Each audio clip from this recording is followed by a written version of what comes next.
በስመ አብ ወወልድ ወመንፈስ ቅዱስ አሐዱ አምላክ። ታኅሳስ 4 በዚች ቀን የሊቀ ሐዋርያት ቅዱስ ጴጥሮስ ወንድም የተመሰገነ ቅዱስ ሐዋርያ እንድርያስ በምስክርነት አረፈ። ለዚህም ቅዱስ ይሰብክ ዘንድ ዕጣው በልዳ ሀገር ወጣ። ከእርሷም ብዙዎች በቅዱስ ጴጥሮስ ትምህርት አምነው ነበረ። አንደበቱ የሚጥም በሥራው ሁሉና በአምልኮቱ የተወደደ ያማረ ደቀ መዝሙሩ ፊሊሞና አብሮት ነበረ። ሐዋርያ እንድርያስም ከፍ ካለ ቦታ ላይ ወጥቶ ጣዕም ባለው አንደበቱ ከቅዱሳት መጻሕፍት እንዲያነብ አዘዘው። የጣዖታት ካህናትም የሐዋርያ እንድርያስን መምጣት በሰሙ ጊዜ አማልክቶቻቸውን ይረግሙ እንደሆነ ሊጣሏቸው ሽተው የጦር መሳሪያቸውን ይዘው መጡ። በዚያንም ጊዜ ፊሊሞና በቤተ ክርስቲያን ውስጥ ከወርቅና ከብር የሰው እጅ ሥራ የሆኑ የአሕዛብ አማልክቶቻቸው አፍ አላቸው አይናገሩም፣ ዓይን አላቸው አያዩም፣ ጆሮ አላቸው አይሰሙም፣ አፍንጫ አላቸው አያሸቱም፣ እጅ አላቸው አይዳስሱም፣ እግር አላቸው አይሄዱም፣ በጉሮሯቸውም አይናገሩም። የሚሰሯቸውና የሚያምኑባቸው ሁሉ እንደ እነርሱ ይሁኑ እያለ ሲያነብ ሰሙት። ስለ ቃሉ ጣዕምና ስለ ንባቡ ማማር ልባቸው ከክህደት ማሰሪያ ተፈታ። ወደ ቤተ ክርስቲያንም ገብተው ከሐዋርያ እንድርያስ እግር በታች ሰገዱ። ክብር ይግባውና በጌታችን በኢየሱስ ክርስቶስም አመኑ። እርሱም የቤተ ክርስቲያንን ትምህርት አስተምሮ የክርስትና ጥምቀትን አጠመቃቸው። ከእሳቸውም ጋር ጣዖትን ከሚያመልኩ ውስጥ ብዙዎች አምነው ተጠመቁ። በዚያ ወራትም እንዲሆነ በልዳ ሀገር አቅራቢያ ስሙ ዮሐንስ የሚባል አንድ ቄስ ነበረ። ለእርሱም አንድ ልጅ አለው። እርሱም ከባልንጀራው ጋር ሲጫወት በድንገት ገደለው። የሟች አባትም ልጄን የገደለ ልጅህን አሳልፈ ስጠኝ ሲል የቀሲስ ዮሐንስን ያዘው። ቀሲስ ዮሐንስም የሀገር ሰዎችን ሄጄ ሐዋርያ እንድርያስን እስከማመጣው ዋሱንም፣ እርሱ የሞተውን ያነሳልኛልና ብሎ ለመናቸው። እነርሱም በተዋሱት ጊዜ ቀሲስ ዮሐንስ ወደ ሐዋርያ እንድርያስ ሄዶ ችግሩን ሁሉ ነገረው።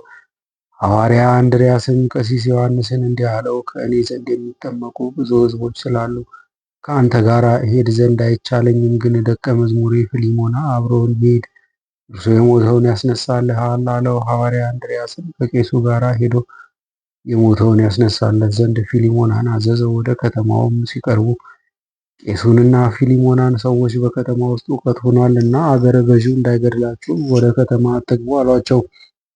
ፊሊሞናም እንዲህ አለ፣ እኔ የመምህሬን ትእዛዝ መተላለፍ አልችልም። የሞተውን ለማንሳት እሄዳለሁ እንጂ መኮንኑ ቢገድለኝም መምህሬ እንድርያስ መጥቶ እኔንም አስቀድሞ የሞተውንም ያስነሳናል።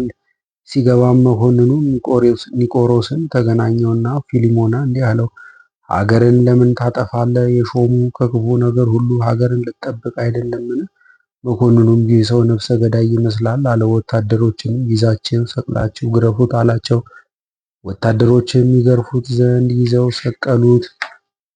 ፊሊሞናም ኒቆሮስ የተባለውን መኮንን እንዲህ አለው፣ የበደልኩት በደል ሳይኖር ለምን ሰቅለህ ትገርፈኛለህ? እኔ ታናሽ ብላቴና ስሆን ደቀ መዝሙሩን እኔን ሰቅለው ሲገርፉኝ ይመለከት ዘንድ ለመምህሬ እንድርያስ ማን በነገረው አለ። ወደ ወታደሮችም ፊቱን መልሶ እንዲህ አላቸው፣ ከውስጣችሁ የሚራራና የሚያዝንልኝ የለምን? በመሰቀልና በመገረፍ እንዳለው ሄዶ ለመምህሬ እንድርያስ ስለ እኔ ይነግረው ዘንድ አለ። ከቃሉ ጣዕም የተነሳ ወታደሮች ተሰብስበው መጥተው አለቀሱ። በዚያንም ጊዜ አዕዋፍ ሁሉ መጥተው እኛን ላከን ብለው ተናገሩት። ድንቢጥም ቀርባ እኔ በአካሌ ቀላል ነኝና እኔን ላከኝ አለችው።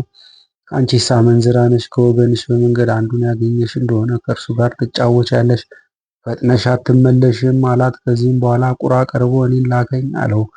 ፊሊሞናም እንዲህ አለው፣ አንተም በቀድሞ ዘመን በተላከ ጊዜ ለአባታችን ነው የመልእክቱን መልስ አልመለስክም አለው። ፊሊሞና ግን ርግብን ጠርቶ እንዲህ አላት፣ እግዚአብሔር የዋሂት ብሎ ስም ያወጣልሽ ከአዕዋፍ ሁሉ የተመረጥሽ ወገን አንቺ ለአባታችን ነው በመርከብ ውስጥ ሳለ መልካም ዜና አድርሰሽለታልና አባታችን ጻድቅ ኖኅም ባርኮሻልና። አሁንም ወደ ልዳ ከተማ ወደ መምህሬ እንድርያስ ሂደሽ ንገሪው፣ ሰቅለው እየገረፉኝ ነውና ወደ እኔ ወደ ደቀ መዝሙሩ ፊሊሞና ይመጣ ዘንድ።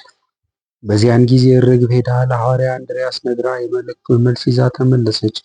የተባረከች ርግብም ለፊሊሞና መምህር እንድርያስ እኔ እመጣለሁና አይዞ በርታ ብሎሃል አለችው። በዚያንም ጊዜ ርግብ በሰው ቋንቋ ለፊሊሞና ስትነግረው ኒቆሮስ መኮንን ሰማት፣ እጅግም አደነቀ። ፈጥኖ ተነስቶም ራሱ በእጁ ፊሊሞናን ፈቶ ከተሰቀለበት አወረደው። ክብር ይግባውና በጌታችን ኢየሱስ ክርስቶስ ስም አመነ።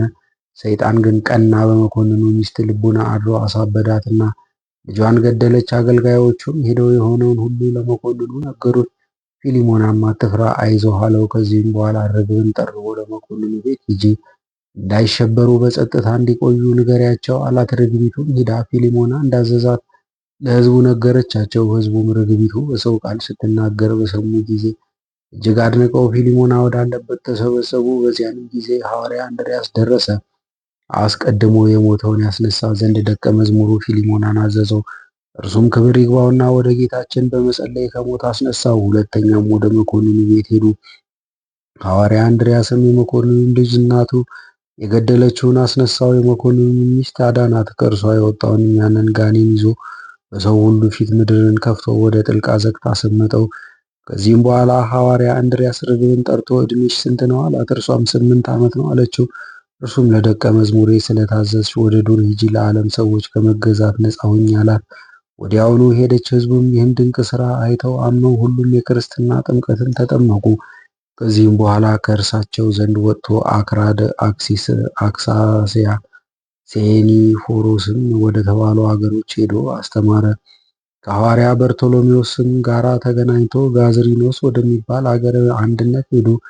የሀገር ሰዎች እግዚአብሔርን ወደ ማወቅ እስከተመለሱ ድረስ ረዳት ከተደረገላቸው ገጸ ከልብ ጋር ገብተው ወንጌልን ሰበኩ፣ ድንቅ ታምራትንም አደረጉ። ከዚህም በኋላ ሐዋርያ እንድርያስ ወደ ሌሎች አገሮች ሄዶ አስተማረ። በፍጻሜውም ወደ አንዲት ሀገር ገብቶ ቅዱስ ወንጌልን ሰበከ። የዚያች ሀገር ሰዎች ግን እጅግ የከፉ ስለሆኑ ትምህርቱን አልተቀበሉትም። ከቅዱስ ሐዋርያ እንድርያስም ድንቅ ታምራትን ስላዩ ያመኑ አሉ። ያላመኑ ግን ወደ እርሱ እንዲመጣና እንዲገድሉት በቅዱስ እንድርያስ ላይ ክፉ ምክርን መክረው በተንኮል ወደ እርሱ መልእክተኞችን ላኩ። መልእክተኞቹም ወደ ቅዱስ እንድርያስ ሲደርሱ ማራኪ የሆነ ትምህርቱን ሰሙ። ፊቱንም ብርሃን ሆኖ አዩትና ክብር ይግባውና በጌታችን አመኑ። ደቀ መዝሙሮችም ሆኑት፣ ወደ ኋላቸውም አልተመለሱም። ሁለተኛም በእሳት ሊያቃጥሉት ተማከሩና ተሰብስበው ወደ እርሱ ሄዱ። እርሱ ግን የልባችሁን ክፋት ትታችሁ ትድኑ ዘንድ ክብር ይግባውና በጌታችን በኢየሱስ ክርስቶስ እመኑ፣ ይህ ካልሆነ ግን ለእኔ ያላችኋት ይህች እሳት እናንተን ትበላለች አላቸው። ቃሉንም ባልሰሙ ጊዜ ከሰማይ እሳት ወርዳ እንድታቃጥላቸው ክብር ይግባውና ጌታችንን ለመነው። ወዲያውኑ እሳት ወርዳ አቃጠለቻቸው።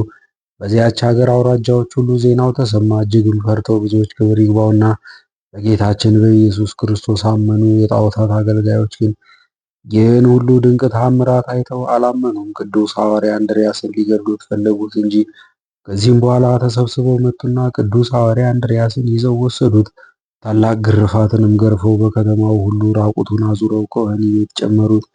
በማግስቱ የሚሰቅሉትን ሰው ልማዳቸው እንዲሁ ነውና ሰው ሊገድሉ በሚሹ ጊዜ ወስደው በእንጨት ላይ ይሰቅሉታል፣ እስከሚሞትም ድረስ በድንጋዮች ይወግሩታል። በዚያችም ሌሊት የተመሰገነ ሐዋርያ አባታችን እንድርያስ እንደፊተኞቹ እሳት ወርዳ እንድትበላቸው ክብር ይግባውና ጌታችንን ክርስቶስን ለመነው። ክብር ይግባውና ጌታችንም ተገለጠለትና ከዚህ ዓለም የምትለይበት ጊዜ ደርሷልና አትዘን አለው።